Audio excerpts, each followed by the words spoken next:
Hi, this is Mercy from Max Review, and today we are reviewing the Babymoov dual machine. So you do have this pieces where you can put your carrots, butternut, squash, everything that you need for your baby.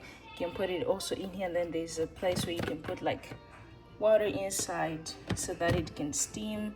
Super easy to use. Just press the on button. Okay, if you want to steam, if you want to blend, we should be over here, anything. So this is perfect if you're trying to meal prep for your baby. And then on the other hand, you can remove this, which is a blender, and then you can place it back. Nice and easy. Then over here you can blend your stuff, put everything in there, then you just click right here on the power button and it'll start blending. So I love this.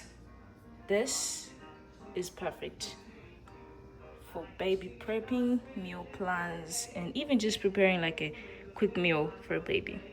I hope you guys like it.